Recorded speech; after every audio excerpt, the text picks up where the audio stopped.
Bueno, vamos a ver, gente, si ahora Álvaro puede solucionar el tema del Wi-Fi y podemos vernos bien. Ahí está, ahí entró.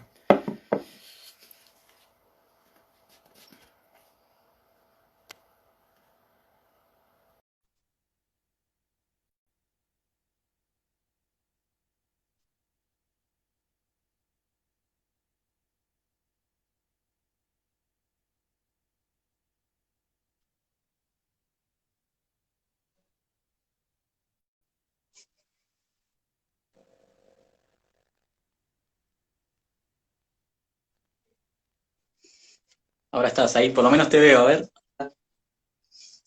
Hola, ¿qué tal? ¿Cómo les va? ¿Ahora se me escucha Eh, bien? ahí va, perfecto.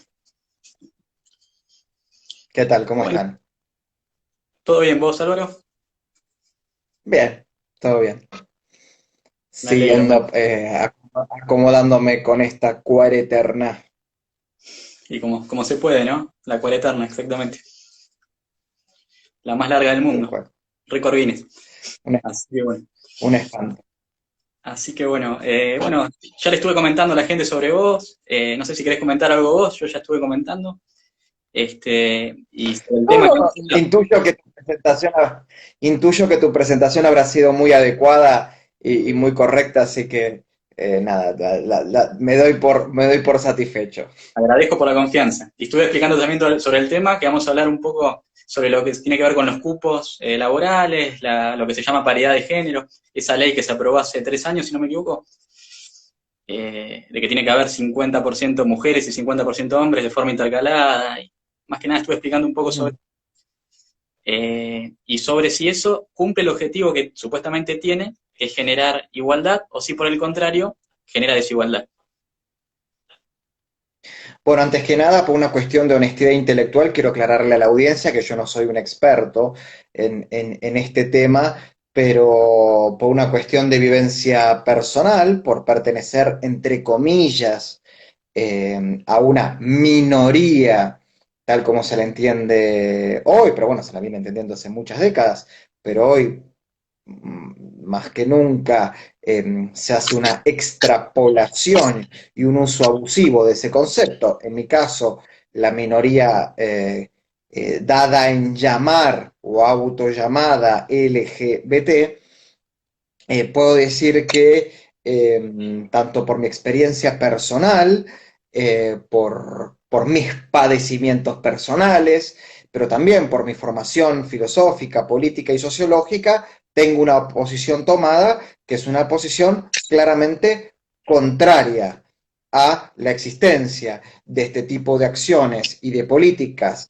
mayoritariamente originadas desde el gobierno, eh, y que bueno, eh, va a ser un poco el tema de lo que vamos a dialogar. Y bueno, y a ver, siempre voy a estar en contra de todo tipo de acción política o de gobierno que favorezca a grupos de individuos bajo la supuesta búsqueda de una forma de igualdad que a mi entender es absolutamente autoritaria, totalitaria y que deriva en diversas formas de violencia, que es este concepto de la igualdad basada en el hecho de que todos somos iguales. Y por suerte, la ciencia, y en particular la biología, hoy tan denostada por el establishment académico, intelectual, y voy a ser bastante generoso y cuidadoso con el apelativo que les voy a dar, que es la intelectualidad posmoderna, antirracional. Bueno, este criterio prima, eh, pero la biología es la biología y por suerte, para beneficio del ser humano y de su desarrollo libre, no somos todos iguales. Esa falta de igualdad o esa ausencia de igualdad totalizadora es lo que nos permite, con muchísimos obstáculos, los individuos poder o intentar desarrollar libremente nuestro proyecto de vida, y que la suma de los diversos proyectos de vida y las relaciones entre ellos conformen sociedades lo más abiertas y lo más libres posibles.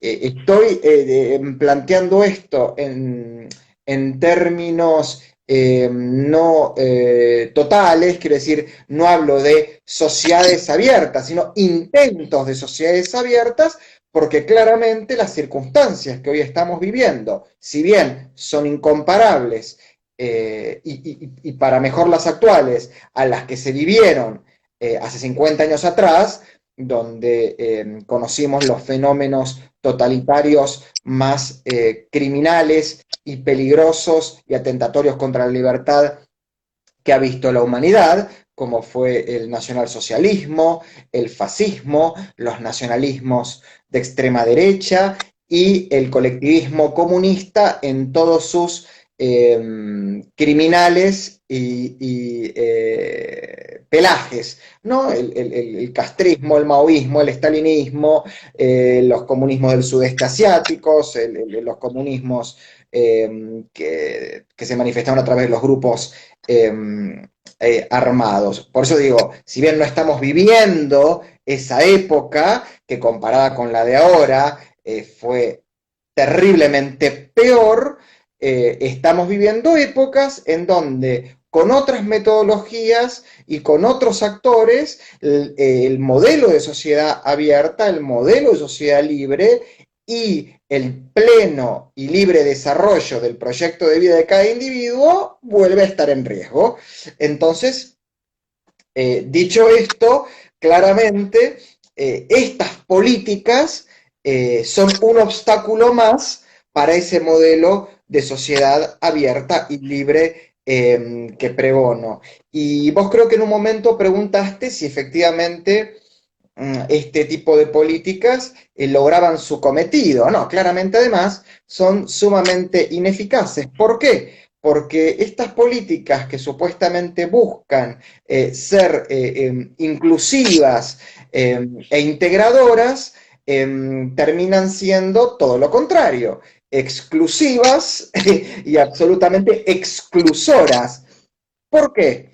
Y voy a poner un ejemplo de la política contemporánea que tiene que ver con cómo fue que Donald Trump gana la presidencia de los Estados Unidos, en especial en los famosos swing states, o en los estados del cordón industrial norteamericano, históricamente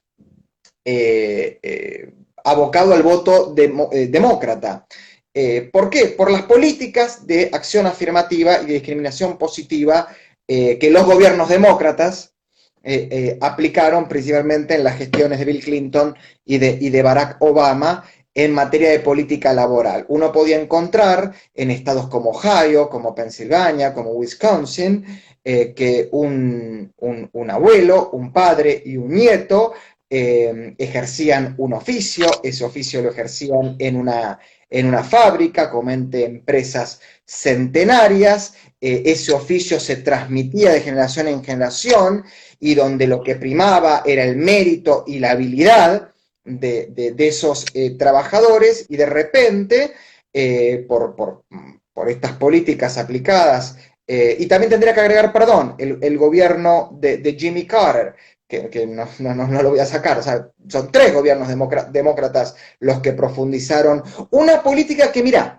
voy a ser más honesto todavía, en realidad se origina en el gobierno de Richard Nixon, o sea, en un gobierno republicano, pero no con el espíritu que después el gobierno de Jimmy Carter, el de Bill Clinton y el de Barack Obama implementaron, porque el de Richard Nixon, un gobierno totalmente bastardeado, denostado, y al que se le dio una imagen casi de gobierno diabólico por el famoso caso Watergate, que llevó a que el presidente Nixon renunciara para no ser sometido a un impeachment, en realidad estaba inspirada en las ideas del doctor Martin Luther King, que eran las ideas de una igualdad ante la ley, que las No me digas personas eso. afroamericanas no sean consideradas ni superiores y mucho menos inferiores a los blancos, sino individuos libres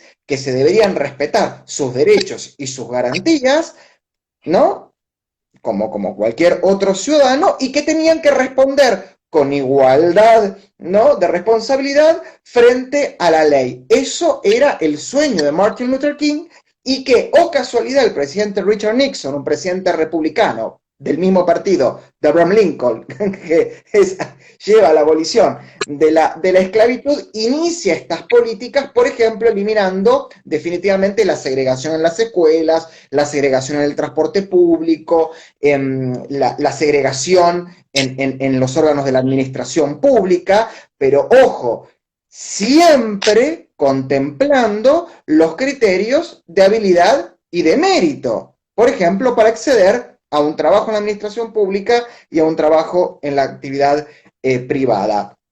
A partir de Jimmy Carter y Barack Obama, esto cambió, y la sola condición de formar parte de una minoría, ya sea una minoría para ellos, ¿no? La mujer pareciera que es una minoría de género, una minoría sexual o una minoría étnica, ya sean afroamericanos o latinoamericanos o asiático-americanos. Eso ya era condición sine qua non para que en una empresa, una empresa de servicios, una industria, en una productora una industria de producción agrícola, o en la administración pública, hubiera un cupo mínimo que oscilaba entre el 5 y el 10% de miembros de estas, entre comillas, minorías, por el solo hecho de pertenecer a ella. Y eso generó, obviamente, un malestar y un rechazo que demuestra la ineficacia de esa política, porque en vez de lograr la supuesta solidaridad entre, ¿no?, las mayorías blancas y las diversas minorías, según la cosmovisión progresista reinante en el Partido Demócrata, lo que logró fue lo contrario, que esos abuelos, padres y nietos que venían, ¿no?, desarrollando una tradición, un oficio o una empresa, alguno de ellos perdía su trabajo y tenía que dejar la vacante a un miembro de esas minorías solo por el hecho, ¿no?, de que había que cumplir con un cupo, no porque esa persona era igual o más talentosa en el ejercicio de su función, ¿no?, que aquel que fue desplazado por su condición de blanco, por ejemplo, ¿no? Y ni hablemos que, paradójicamente, el Partido Demócrata, que tiene una tradición histórica bastante cuestionable, desde Andrew Jackson, su primer presidente, pasando por su rol en la guerra de secesión, ¿no?, que fue el bando político mayoritario en el sector confederado, que, entre comillas, queriéndose oponer al intervencionismo del gobierno central, en realidad lo que no querían era abolir la esclavitud.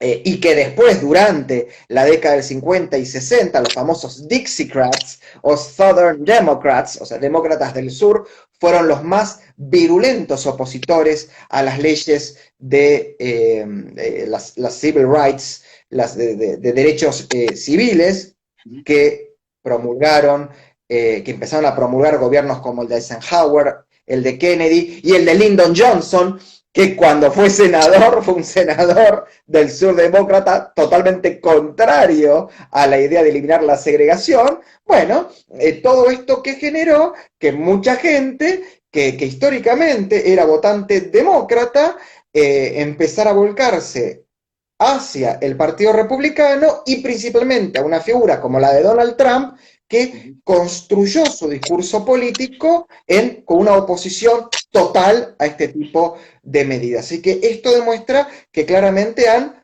fracasado y fracasan, y hoy lo estamos viendo encima ya no solo como un fracaso para los demócratas en términos electorales, sino además que están llevando a la sociedad norteamericana, una de las sociedades que con todas las críticas que podemos hacerles, en poco más de 200 años, tuvo un proceso de ampliación de derechos, garantías y libertades como nunca se vio en la historia de la humanidad, a un nivel de fractura violenta, que lo estamos viendo con estos movimientos que se dicen supuestamente defensores de los derechos humanos y de la libertad, como Antifa, Black Lives Matter, las RADFEM, ¿no? Las feministas radicales, que están haciendo estos actos de violencia, vandalización del patrimonio cultural, del espacio público, de la propiedad privada, que a mi entender me parece que va a favorecer claramente. Monopolio del feminismo parece, ¿no? Porque no veo un feminismo liberal, por ejemplo, ahora. Pareciera que tienen el monopolio del feminismo, el feminismo radical, actualmente, por lo menos en las calles. Sí. Es que es toda expresión del totalitarismo es así, es creerse que ellos son los auténticos representantes de una idea o los únicos representantes de un sector. Y encima, mira, yo siempre, a mí, me ha gustado mucho estudiar la evolución, ¿no? El auge y caída del movimiento comunista, que es en realidad el auge y caída del Partido Comunista, ¿no? Como instrumento y órgano de poder, donde lo han ejercido, bueno, la Unión Soviética, China y todos los países satelitales que conocemos, y donde han formado parte de la oposición a los partidos demócratas liberales en todas sus expresiones, siempre parten de la idea de que ellos son la vanguardia iluminada que viene a guiar, antes era el pueblo trabajador, ahora son las minorías, porque pareciera que los trabajadores en su momento y hoy esas minorías son unos imbéciles,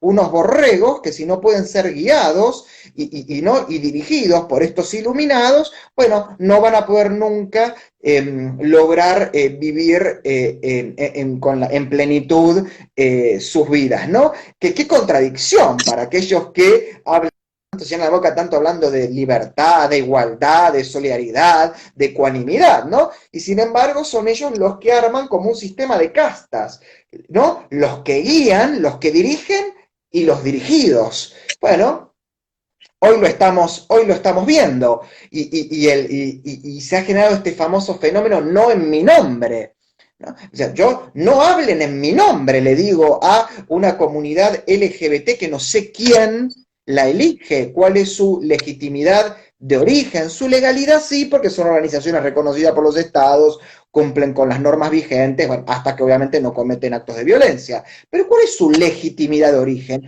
¿Quién los vota? ¿Qué son? Vamos a suponer que como mucho en cada organización nacional de los casi 200 estados reconocidos por Naciones Unidas, en cada organización nacional de lesbianas, gays, bisexuales y todas las letras que siguen, hay, no sé, 1000 afiliados, ponele 1500 afiliados, más menos 2000 afiliados. ¿Qué estamos hablando? De 400.000, medio millón de homosexuales y lesbianas que están organizados en estas instituciones, que dicen representar a decenas de millones de homosexuales en todo el mundo que no participan, y no que no participan no solamente porque no quieren participar, sino porque estas propias organizaciones no se abren a la participación masiva de homosexuales, por ejemplo, como yo, su pensamiento político. porque no pasamos el tamiz, no nos dejan participar porque no pasamos el tamiz ideológico de ellos. Porque obviamente un homosexual liberal de centro derecha como yo es casi un hereje o un judío en la España de 1492. Entonces, te imaginarás que no solamente cometen todos los errores que cometen, todas las falacias en las que incurren, no terminan siendo eficaces en la consecución de sus metas, sino que encima cometen aquellas actitudes que supuestamente dicen combatir. Se vuelven sectarios, se vuelven autoritarios, se vuelven segregadores. Entonces, nada, me parece que para muestra un botón. Ujú. Sí, claro. Sí, también está, digamos, el tema que yo había pensado un poco, que se están violando digamos, hasta la Constitución Nacional, porque, por ejemplo, el tema de la igualdad ante la ley, justamente es algo que no se está respetando, se está buscando justamente que haya desigualdad ante la ley, que haya privilegios, se está violando el artículo 16 de la Constitución, que también en ese sentido se habla de que el único criterio para emplear a una persona tiene que ser su idoneidad, su actitud. No tiene que ser, digamos, el género, la etnia, no sé si es rubio, si es colorado, si es de tal forma, digamos, como sea uno genéticamente, como uno sea, haya nacido biológicamente, o lo que sea, o la elección que haya tomado en su vida, su sexualidad, lo que sea, digamos, no tendría que tener nada que ver con el trabajo que pueda llegar a tener o no. O sea, lo que pienso y que debe ser así, lo dice la Constitución nuestra, que tiene orígenes liberales justamente, y creo que ir en contra de eso es una locura. Pero a ver, vos estás hablando del artículo 16, yo además agrego el artículo 19, y yo creo que si nosotros agarramos la Constitución de 1994 y eliminamos todo el capítulo de derechos y garantías y solamente dejamos el capítulo 16, que elimina todo tipo de prerrogativa y privilegio que provenían de la colonia, o del sistema feudal o del antiguo régimen, y mantenemos el artículo 16 y mantenemos el artículo 19, que es un artículo que fue pensado por los constituyentes de 1853, que dejan únicamente al arbitrio de la conciencia de los individuos y de Dios los actos privados de ellos, te puedo asegurar que no hay necesidad de legislar más en materia de derechos civiles, con esos dos artículos. Sin embargo, hoy, la progresía jurídica, que yo creo que obviamente tiene yo siempre le digo, un delirio de magnanimidad pseudoproductiva en materia legislativa y en materia de doctrina, ¿no? La idea es generar artículos y leyes para decir que somos, ¿no? ¿Viste? Es como, mira, Jorge Luis Borges decía una frase que se puede aplicar muy bien. Él decía, yo me ufano de las páginas que he leído más que de las que he escrito. Bueno, ellos operan al revés. Ellos quieren demostrar que son más inteligentes, que son más preparados e incluso que son mejores personas si producen masivamente todo este tipo de corpus jurídico y legislativo, aquellos que son diputados, senadores y aquellos que son jueces, ¿no? Y juristas, más para saciar su ego y decir, mirá, la doctrina tal, ¿no? El tratado tal que escribió. Vas a una librería jurídica por tribunales, ¿no? Y que hay muchas, que no voy a nombrar todas las editoriales, pero las más famosas, y vas a encontrar tratados y tratados y tratados y tratados sobre la Constitución, sobre los tratados internacionales que tienen rango constitucional, sobre los códigos de fondo, sobre los códigos procesales, y quizás, a ver, de 20 que hay sobre cada uno de esos temas, con agarrar dos para decir tenés amplitud ideológica, más o menos tenés un criterio general. No, pero el hecho es, no vaya a ser que después en el currículum no pueda llenar 4 o 5 carillas de papers y papers y papers que están llenos, repito, falacias filosóficas, incoherencias e incluso mala fe intelectual, galimatías, lenguajes barrocos, que comúnmente todo eso lo que demuestra es vacío de ideas. Pero bueno, como no soy abogado, es una apreciación mía de cuando he tenido que comprar, qué sé yo, algún libro. Yo tengo, la verdad, tengo 4 tomos sobre la Constitución argentina comentada, que es el de María Angélica Gelli, que es hoy conjuez de la Corte Suprema, y después los otros 2 tomos de la compilación del doctor Gargarella, que son de encuadres filosóficos, jurídicos e ideológicos distintos, pero que te puedo asegurar que con eso podés trabajar perfectamente. Quizás me podría haber comprado los 4 tomos también del Dr. Subside, que son muy buenos. Ahora, con eso, muchachos, y las readecuaciones y adaptaciones a los tiempos, basta. Pero no, el tema es generar debate, o sea, debate inocuo, debate binario, debate maniqueo, que es lo único que saben hacer. Que es lo único que saben hacer. Así que bueno. Además se fijan en las desigualdades que ellos quieren, las que a ellos les conviene o en las que ellos, digamos, deciden arbitrariamente. Porque, por ejemplo, si no, también tendría que haber cupos por la clase social, por ejemplo. Porque ellos dicen que no, las mujeres no tienen representación, si no están esos cupos, no tienen representación total en el Senado o en el Congreso. Pero entonces, digamos, los pobres, ¿qué representación tienen en el Congreso?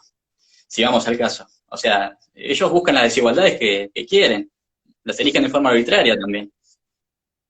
Bueno, igual si nos vamos a guiar, digamos que la administración pública argentina por designación política debe ser una de las agencias de colocación laboral que más rápido saca de la pobreza a mucha gente, ¿no? Entran pobres y salen bastante ricos, así que digamos que por lo menos cumplen esa función, ¿no?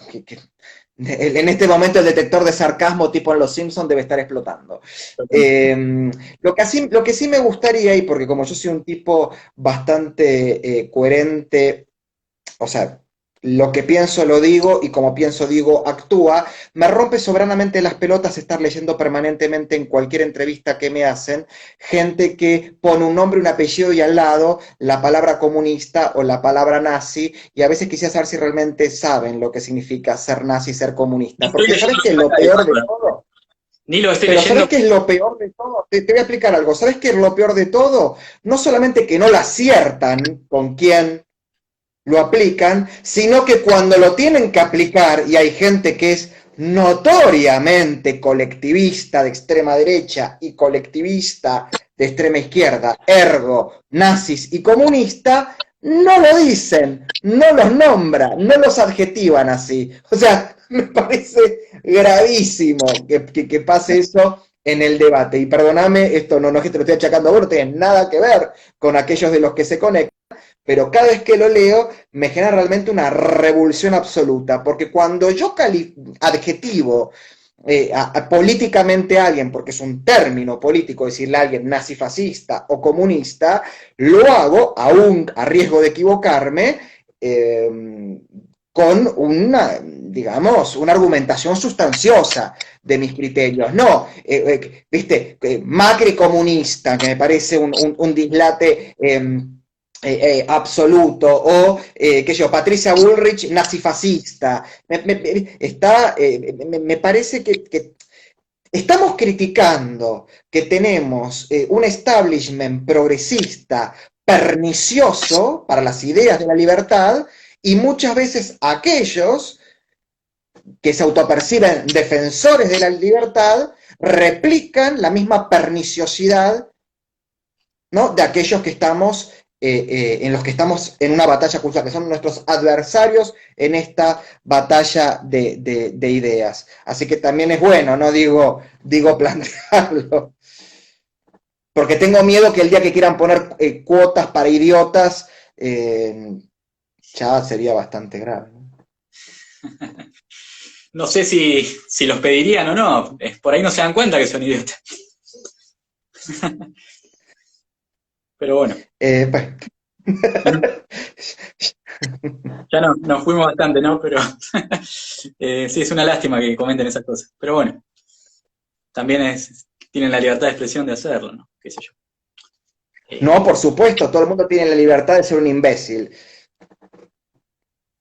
El problema, ¿sabes cuál es? El problema es cuando se levanta el dedo acusador y el dedo aleccionador. Y eso me resulta intolerable. ¿Por qué? Porque no lo soporto de los otros, menos lo voy a soportar de los propios. ¿Te imaginas? Este es un tema interesante también para discutir, ¿no? Si yo le estoy mirando la paja en el ojo ajeno, no viendo la viga en el propio, claramente siempre voy a perder. ¿Por qué? Porque del otro yo ya casi no espero nada de mi adversario. Ahora, de mi aliado, que también está como muy bastardeado ese término aliado, ¿no? Pero de mi compañero de ruta, espero que tengamos la inteligencia política, filosófica, instrumental en el debate para justamente no servirles en bandeja a nuestros adversarios, que nosotros cometemos los mismos errores que ellos o peores. Porque no sé si te pasa a vos que ellos pueden decirnos todo lo que quieran, ellos pueden obrar de la manera que quieran y ellos pueden atentar contra lo que quieran. Y siempre van a tener una explicación, una excusa y una justificación. Ahora, siquiera nosotros, hasta por un error involuntario, caemos en uno de esos errores, pero nos cuelgan en la plaza pública, nos ponen en la picota, nos ponen el San Benito, cual Inquisición española o Inquisición protestante. Entonces, no seamos tontos, muchachos, y si vamos a debatir estos temas, y al debatir estos temas, después enfrentar a nuestros adversarios, tratemos, por favor, te voy a poner un ejemplo, porque yo sé que me van a salir. Cuando yo digo que Chinda Brandolino es una nazi, la señora Chinda Brandolino es una nazi. ¿Por qué es una nazi la señora Chinda Brandolino? Porque alguien que participa de un congreso, entre comillas, internacional de revisionismo del Holocausto, que niega el Holocausto, que no solamente ha sido judío, sino contra gitanos, homosexuales, testigos de Jehová, opositores, y que se llevó puestas más de 6 millones de vidas, que niegan las cámaras de gas y que entre sus participantes están, por ejemplo, el Great Wizard del Ku Klux Klan, y ella se saca la foto abrazada a Salvador Borrego, que por suerte Dios lo tenga en el infierno y no lo suelte, era el líder del movimiento nacional socialista mexicano y hablaba del peligro judío y ella lo abraza con mucho amor, esa señora claramente no es una liberal demócrata, ni siquiera es una conservadora demócrata, es una nazi. Y entonces, bueno, listo, punto. Entonces yo me he dedicado a investigar eso. Habla de la medicina germana, que yo no sé, yo no sabía que existía la matemática húngara, la medicina germana. Entonces hay que, cuando vamos a hablar de estos temas, hay que argumentar. Y esto pasa exactamente lo mismo con las cuotas y con la paridad. Es cuando no prima el mérito, la habilidad, la constancia, la disciplina y la formación, y lo que prima es una visión de iluminados, de profetas, de gente que parece que baja del monte Sinaí con las tablas y le revela a un grupo de gente que parece que ya no quiere pensar por sí misma y quieren que le den todo ya no masticado, sino regurgitado. Una especie de líderes mesiánicos, como líderes mesiánicos que bajaron del cielo y están Obviamente. dictándonos todo lo que tenemos que hacer, cómo pensar. Pero hoy tenemos este personaje, Marx, y sí, me hago cargo, Marx, parafraseando a Hegel, decía que la historia se repetía 2 veces, primero como tragedia y después como farsa. Y bueno, y hoy tenemos, por ejemplo, a esta versión low cost de Lyndon LaRouche, por ejemplo, que se llama Nicolás Moraz, que a mí me da vergüenza ajena me da. Y sin embargo, cientos de miles de personas que comparten público con otras personas que me dan no solamente vergüenza, sino hasta temor, como Biondini, como Brandolino, y como otros que se trasvisten de conservadores democráticos y no lo son tantos, pero como han vendido un librito que fue bestseller, quedan ahí. ¿Viste? Tengamos cuidado, porque después nos estamos quejando que los kirchneristas la ponen a Cristina como la Virgen María. Después estamos hablando de los peronistas ortodoxos que siguen hablando de Perón como si hoy estuviera vivo y no hayan pasado más de 40 años o casi 50 años de su muerte. Entonces, es lo mismo. No, ¿viste lo que dijo? Uy, no, y después esto, los chivos expiatorios. Todo, que Soros, que Bill Gates, ahora son todos demoníacos, es toda una gran sinagoga, según ellos, ¿no? Sinagoga satánica, te juro que, perdóname que quizás nos vamos un poco, pero es que quizás el encierro y el... La gente está comentando cosas mucho más interesantes ahora, así que...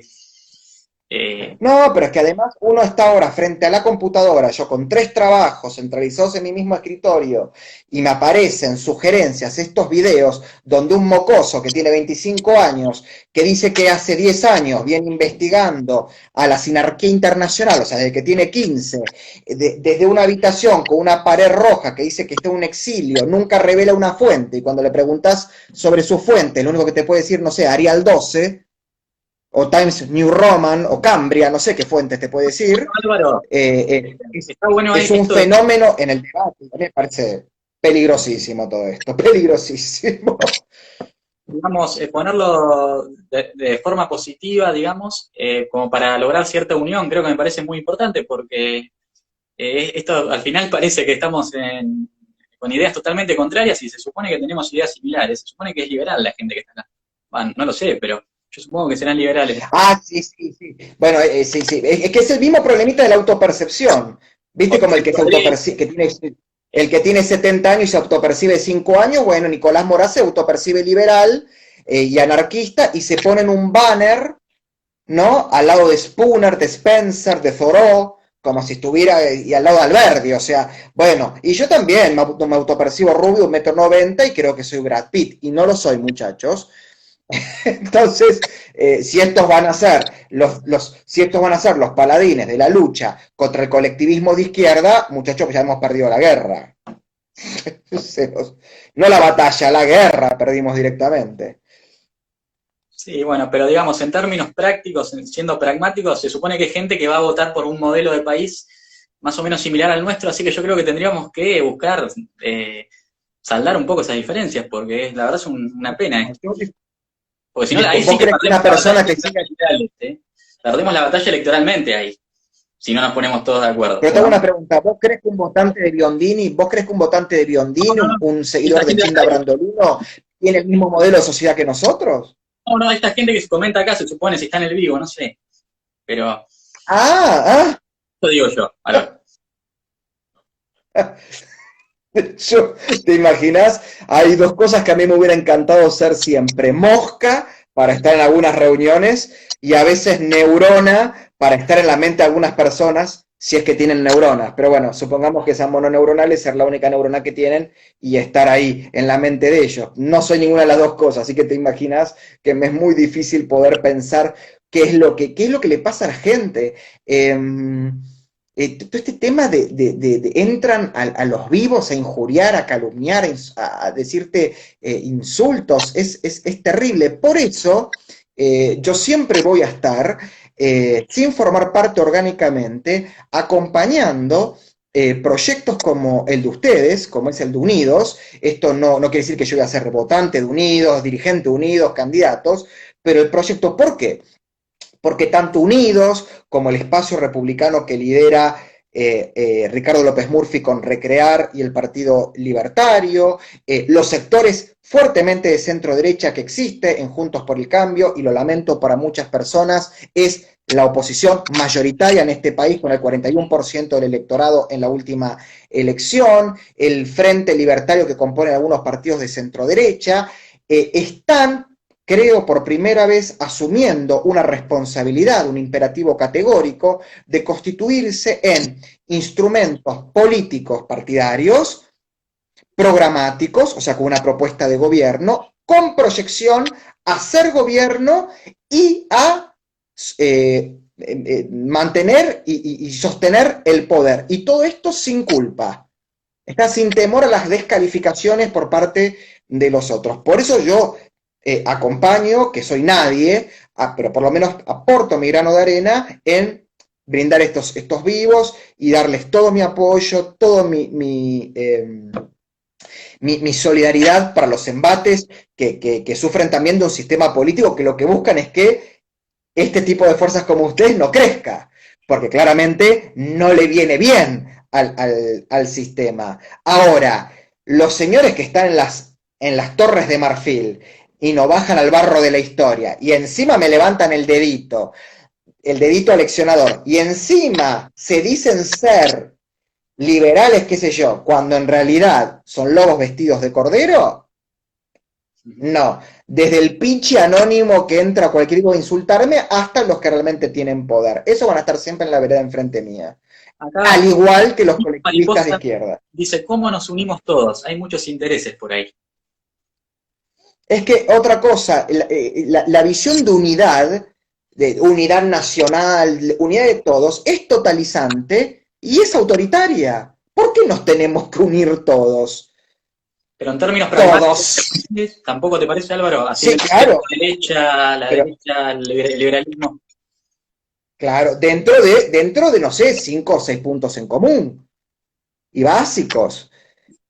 Yo, por ejemplo, siempre digo, yo no tengo si yo el día de mañana tuviera una cuota de poder y de decisión representando un espacio político de centro derecha que se sienta en una mesa a negociar, yo no tengo problema de sentarme a negociar con alguien que quizás los meses anteriores hizo toda su campaña o toda su difusión personal hablando de personas como yo, como sodomitas o propagadores del SIDA, como si viviéramos en la década del 80, yo no tengo problema de comerme ese sapo si esa persona, además de dejar de decir semejantes barbaridades, acordamos 5 puntos que son los 5 o 6 puntos que reclama la ciudadanía. La ciudadanía no está preocupada por la cama ajena, no ¿No? está preocupada por los colchones, está de tal o cual. La gente está preocupada porque se respete su libertad de expresión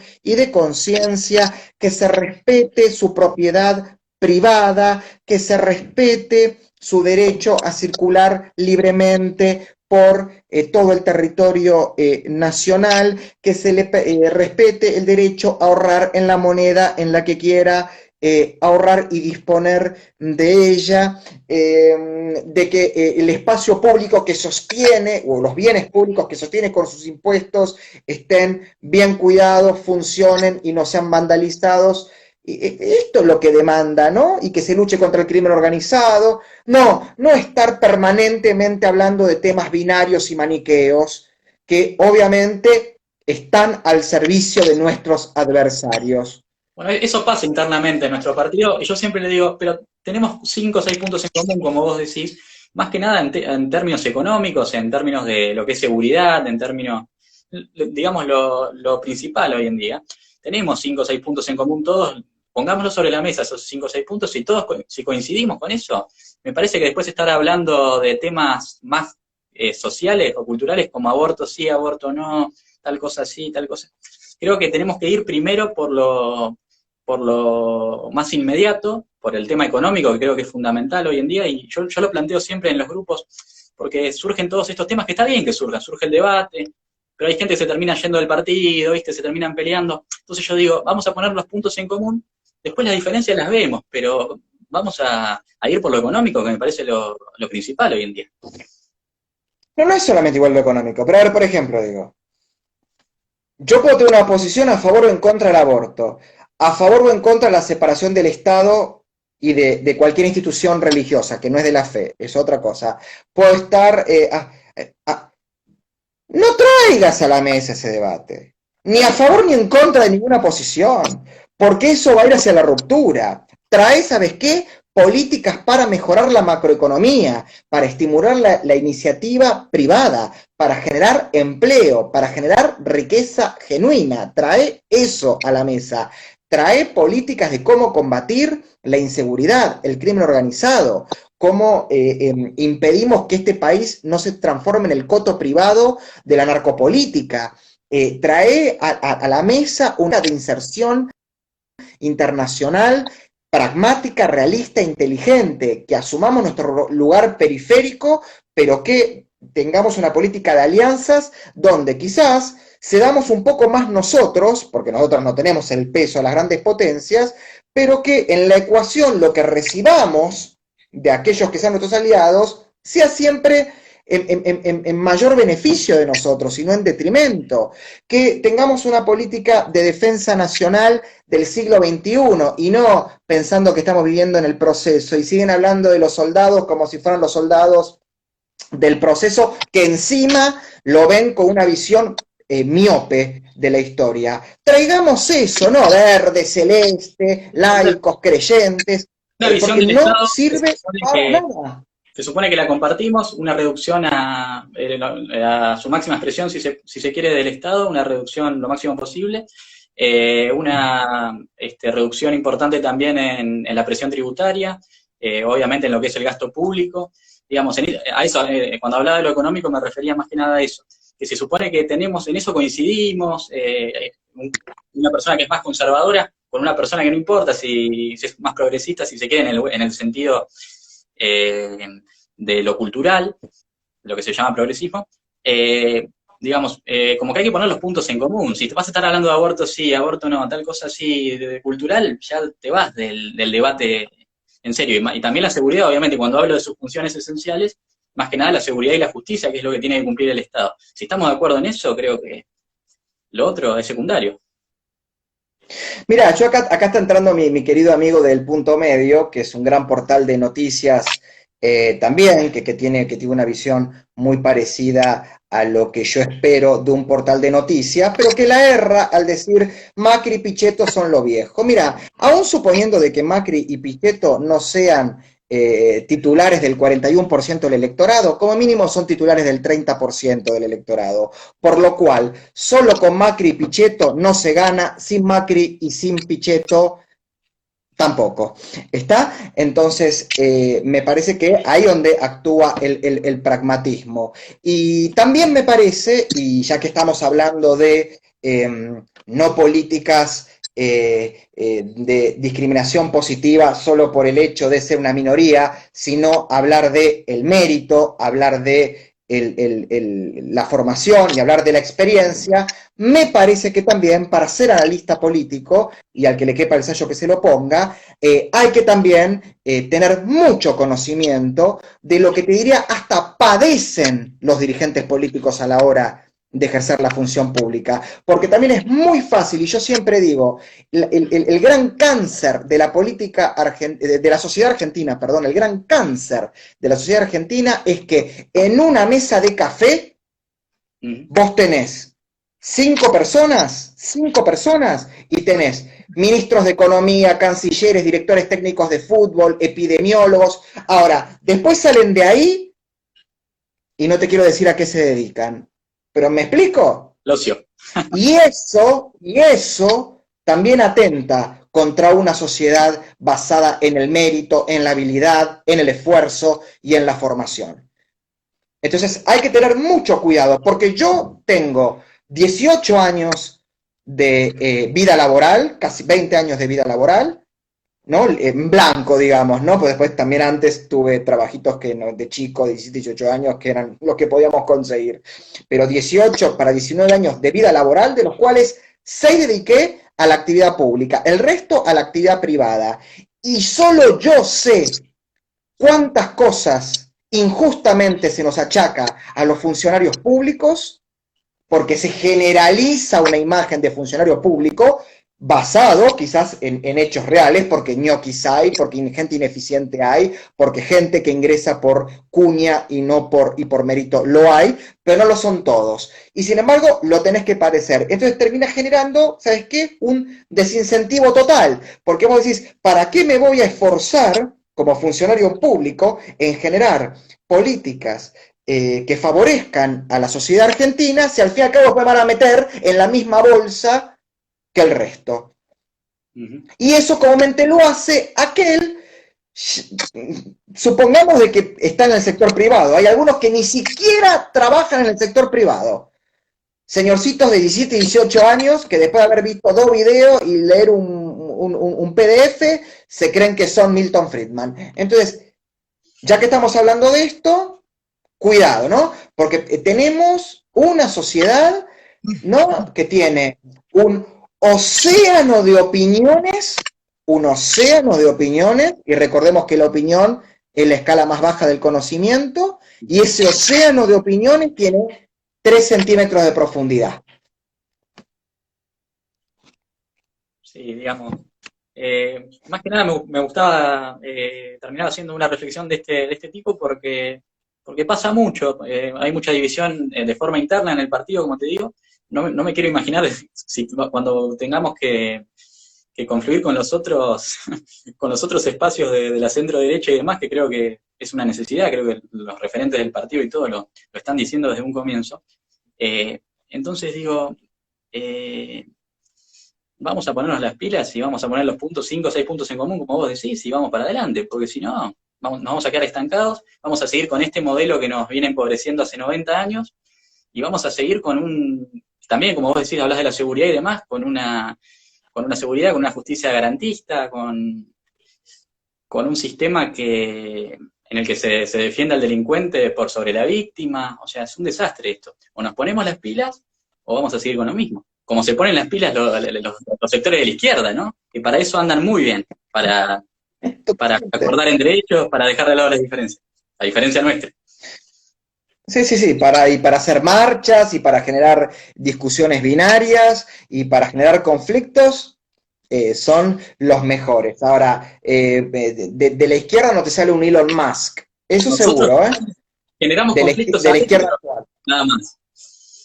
Ese es el tema. No, pero absolutamente. Mira, hay otro punto que a mí me parecía importante, que es además el empollador del huevo de la serpiente, de estas políticas que son exclusoras, que son justamente atentatorias contra todo aquello que quieren conseguir, que es la supuesta igualdad, es la escuela y la academia. Y principalmente la escuela primaria, secundaria, y la academia, la universidad pública, que por el solo hecho de ser pública y de estar financiada por el erario público, que se sustenta con los importantísimos impuestos y altísimos impuestos que pagamos mensualmente, los que producimos, como mínimo tendría que tener la decencia que en su currícula debería haber pluralidad, ahí está el término, pluralidad de contenidos. ¿Correcto? Quiero decir que de la misma manera que se habla con todo derecho de la historia de las corrientes del pensamiento revolucionario e izquierdista, también tiene que haber una currícula para el estudiante sobre la historia de las corrientes del pensamiento liberal y conservador, con el mismo nivel de rigurosidad y con el mismo nivel de conocimiento por parte del docente. Y así con todo. No puede ser. Te voy a contar un hecho. Del adoctrinamiento marxista que domina, digamos, todo. Pero ni marxista. Marx se llega a levantar y ve a estos cirujas que los pones a sacar una fotocopia y la sacan mal porque tienen la mano llena de grasa de pan relleno y en la otra mano tienen la tarjeta de crédito que les paga el padre. Si Marx se llega a levantar, un hombre que se pasaba 8 horas diarias, está bien, bancado por Engels, estudiando en la biblioteca del Museo Británico, se llega a levantar y ve que estos son los marxistas. Bueno, no por nada Marx decía, yo solo sé que no soy marxista, porque se avergonzaba ya en vida de los que decían que eran marxistas. Y esto no lo exculpa a Marx de los crasos errores que cometió en materia política, que representó un año de su obra escrita, y de los terribles errores científicos que cometió en materia económica. Pero guarda, muchachos, porque esto es como el que te dice soy rothbardiano. Tengan un poquitito de cuidado, porque para ser rothbardiano... Adoctrinamiento zurdo, si querés. Izquierdista. ¿Cómo? Adoctrinamiento izquierdista, si querés. Un adoctrinamiento en la izquierda, digamos, que está financiado por el Estado, claramente. Sí, pero a lo que voy es que muchos de estos que se dicen que son discípulos son tipos que ahí por el aire agarraron esto y de repente se transforman en replicantes de memoria, de argumentos que no les son propios y que muchas veces ni siquiera los replican con el espíritu de aquel que los pensó y los craneó. Acá hay gente que habla de Rothbard, que habla de Mises, que habla de Hayek, que habla de Hoppe, que habla... Han entendido para el culo lo que... Y son rothbardianos, randianos. Y son exactamente igual que los marxistas. Exactamente igual. Por eso digo, primero, los trapitos los tenemos que limpiar nosotros ¿no? Y resolver primero nuestras propias contradicciones y luego no replicar los errores que le estamos criticando a nuestros adversarios y luego de que logramos eso, como decís vos, sentarnos y poner 5 puntos en común que sean convergentes y no binarios. ¿Está? Y no divisorios. No, me parece que esto es. Y volvemos al origen de esta charla, lo primero que tiene que demostrar es mérito, trayectoria, conocimiento, capacidad, desde el lugar que le toque, desde el tipo que va a repartir los volantes en el territorio más vulnerable hasta el candidato al cargo más importante.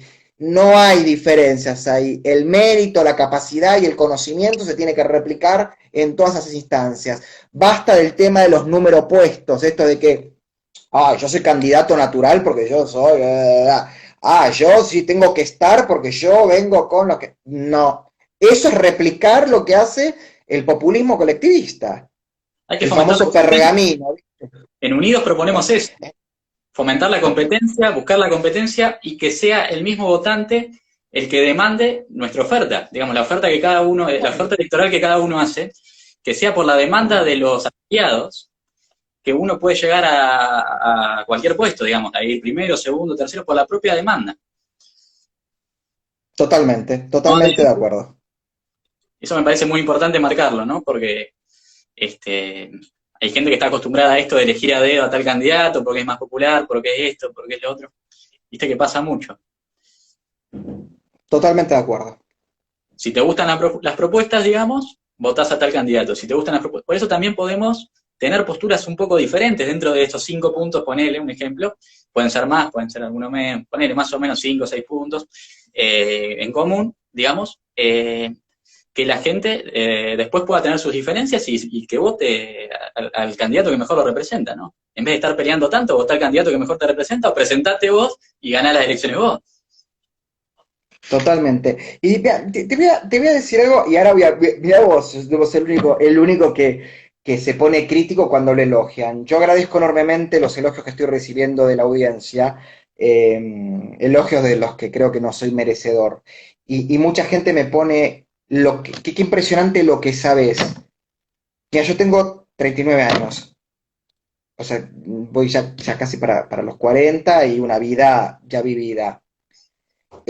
Efectivamente le he dedicado y le dedico muchísimo tiempo, muchísimo esfuerzo, incluso muchísima angustia existencial, porque el estudiar y el formarte implica adquirir un conocimiento que te puede poner en contradicción con vos mismo, y eso genera mucha angustia existencial, además de renunciar tiempo que puedes dedicar a la vida social, a la vida familiar y a la vida íntima. ¿Cómo? Permitime un elogio a mí, te pareces mucho más joven, no se nota que te consuma tanto, por lo menos estéticamente. Pero sí, pero los tengo, pero los tengo. Pero ¿sabes qué pasa? Vos no tenés ni idea en los últimos tiempos lo difícil que me resulta poder construir argumentaciones conceptuales que puedan ser sólidas, porque el debate es tan, por un lado, por suerte, dinámico, ¿no? Y emergente, van siendo los temas, pero por otro lado es un debate tan efectista, tan ¿no? divisorio, tan que busca el reconocimiento, ¿viste? Estelar, que claro, yo estoy tratando en mi mente de decir, tengo que decirlo en poco tiempo, tengo que tratar de no extenderme, tengo que tratar de que sea entendible, tengo que parecer agradable, tengo que tratar de no ofender a la mayor cantidad de gente, y vos no sabés lo terrible que es y cómo se me dificulta, y muchas veces hasta me trabo, y si prestan atención van a ver qué me pasa, o que tengo que volver atrás con un concepto. ¿Y saben qué es eso? La dictadura perfecta. La dictadura perfecta es esa. La que te hace pensar, la corrección política puede ser. La dictadura perfecta es la que te hace pensar 5, 6, 7 veces lo que vas a decir por la reacción externa, aun cuando del otro lado no te... ¿Cómo? Ya termina, quedan 20 segundos. Te agradezco un montón, gracias. Un placer tenerte. Sos un No, por genio. favor, querido, un placer, ha sido un placer enorme. Fíjense Y que todo lo mejor para ustedes. acá abajo está el link para afiliarse, para preafiliarse, y después nos comunicamos con ustedes para hacer la afiliación real. Gracias, gente. Un gusto, Álvaro. Todo mi apoyo para ustedes, ¿eh? Muchas gracias.